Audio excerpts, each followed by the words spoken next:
schools of fish, right? So they all live together to try and avoid being eaten. Okay, so let's look at the ecosystem and the food chain here in the open ocean. Like we said before, it's an entirely pelagic ecosystem.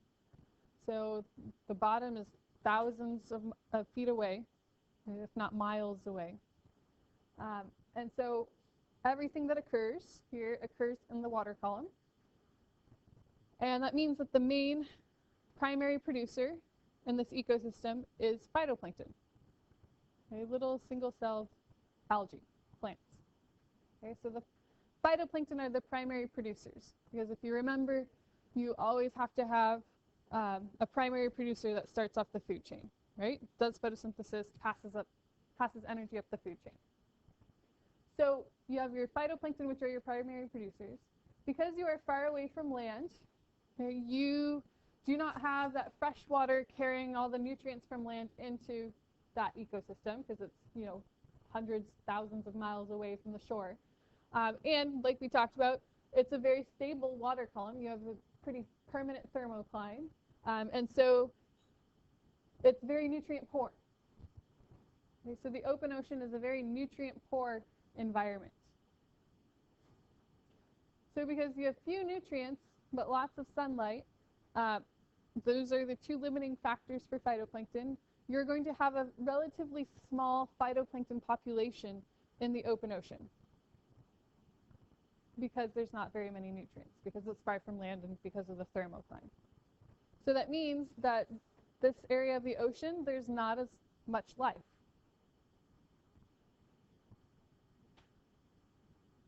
You do get patches where there is life, like abundant life, and you saw that in the video, but also we talked about it kind of where you get like upwelling around seamounts.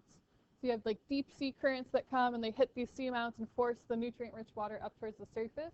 If that occurs in the middle of the open ocean, you're going to get lots of nutrients, lots of sunlight, and you'll have a nutrient-rich and abundant bowl of life area.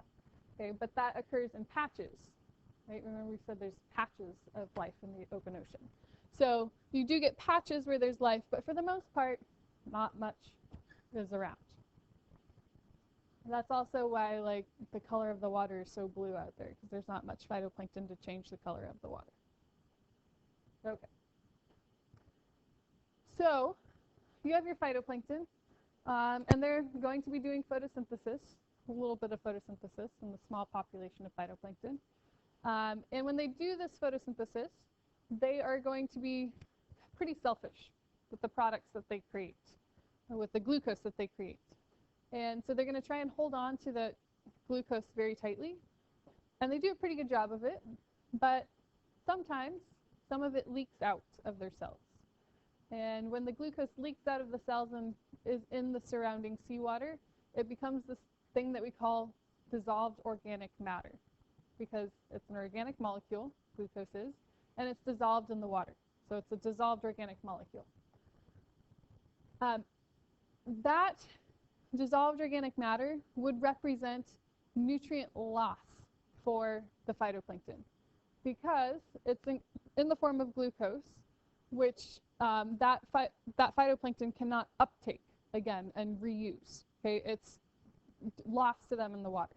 And so if there was no way to like take that dissolved organic matter and recycle it and turn it back into nutrients that the phytoplankton can use, every time that phytoplankton lost some of this glucose, then it would there would be a perpetual steady stream of nutrient loss in the open ocean, and you get even fewer nutrients than there already are. But luckily, there is a way that those nutrients get recycled. So you have heterotrophic bacteria that live in the water, and they can absorb the glucose, the dissolved organic matter. So they will absorb that glucose, use the glucose for cellular respiration, and convert it back into nutrients that the phytoplankton can use, and they deposit those nutrients back into the water. Phytoplankton can reuptake them and do more photosynthesis, and the cycle continues. Okay, so it's this whole process of like the bacteria taking the glucose and then recycling it back into nutrients for the phytoplankton is called the bacterial loop. So the bacterial loop helps to support the food chain and keep the phytoplankton populations as big as they can be in this area. All right? So that's what's going on here. You got this. Can I switch the slide? Okay, so here's a picture for you. So here's our phytoplankton right here. All right? And they're releasing this dissolved organic matter into the water. Okay? And these bacteria are uptaking it, using it, and then putting it back into the water in the form of inorganic nutrients that then the phytoplankton can take up and continue to do photosynthesis. And then when these phytoplankton get eaten by the zooplankton, which then get eaten by the bigger things, that energy gets passed up the food chain. Right? And then when these guys poop, again, it's like nutrients back to the phytoplankton. Yeah, makes sense? So in this ecosystem, you're going to have things like squid and sharks and whales. They're going to be kind of top predators out here in the open ocean. Okay. You also get this stuff called particulate organic matter. So remember we talked about the different kinds of phytoplankton you find, or kinds of plankton. And one of the things that you find is viroplankton viruses, right? Viroplankton is actually the most abundant I keep saying phytoplankton. The most abundant plankton in the open ocean. So these viruses actually are kind of important because they infect these bacteria. And when they infect these bacteria, they cause those bacteria cells to like pop. Okay, it's called lysing the bacteria cell. And when those bacteria lyse, they release all of that stuff that's inside of the cell into the water, like their all of their organelles of the cell. And those organelles and stuff of the cells become stuck to like the mucus that the zooplankton produce and become part of the marine snow. Right? Remember marine snow? Little pieces of mucus with all sorts of bacteria and stuff stuck to it that then falls to the bottom. Appetizing, right? So those bacteria pieces become part of the marine snow. And then that will fall down to the bottom.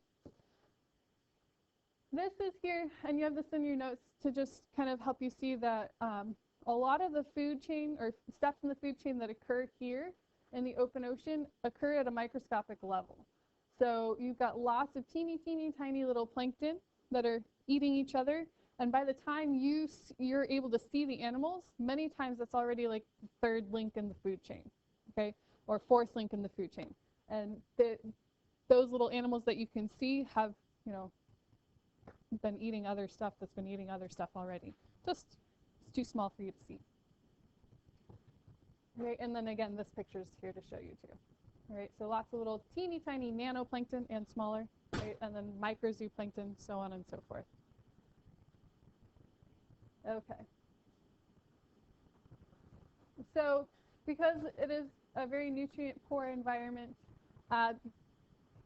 the animals and plants that live here, they're very efficient at taking what they receive and converting it into biomass, meaning taking what they eat and converting it into parts of their body. They're very good at and very efficient. Because of that, they can have longer food chains. Because if you remember from last semester, we talked about how 10% of the energy is lost every step.